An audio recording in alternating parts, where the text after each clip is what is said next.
1946 December 9th నుండి మనకు 1947 August 15th వరకు ఇది ఫస్ట్ స్టేజ్ అని చెప్పచ్చు.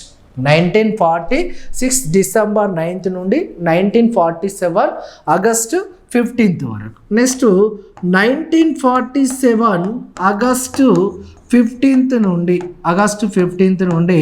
1949 నవంబర్ 26 వరకు ఇది సెకండ్ స్టేజ్.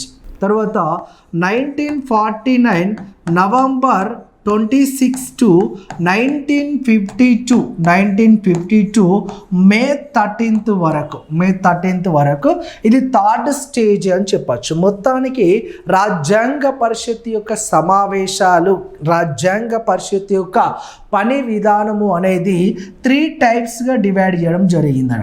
పని విధానము అనేది 3 టైప్స్గా డివైడ్ చేశారు. అందులో ఫస్ట్ స్టేజ్ ఇక్కడ 1946 ఇది ఫస్ట్ స్టేజ్. 1946 డిసెంబర్ 9th నుండి 1947 ఆగస్టు 15th వరకు ఈ రాజ్యాంగ పరిషత్ యొక్క పని విధానము గురించి మొదటి స్టేజ్లో కానీ, 47 ఆగస్టు 15th నుంచి 1949 నవంబర్ 29 ఇక్కడ ఒక శాసన విధులు కానీ రాజకీయ విధులు కానీ నిర్వర్తించడం జరిగింది అన్నట్టు. ఇక్కడ ఓన్లీ శాసనపరమైన విధులు మాత్రమే నిర్వహించారు ఫస్ట్ స్టేజ్లో. సెకండ్ స్టేజ్లో రాజకీయ విధులు దాంతోపాటు శాసన విధులను కూడా నిర్వర్తించడం జరిగింది. ఇక్కడ థర్డ్ స్టేజ్లో కూడా రాజకీయ పరమైన విధులు కానీ శాసన సంబంధమైన విధులను కూడా ఈ థర్డ్ స్టేజ్లో నిర్వహించడం జరిగింది. మొత్తానికి రాజ్యాంగ పరిషత్ యొక్క పని విధానము అనేది 3 టైప్స్గా డివైడ్ చేయడం జరిగింది.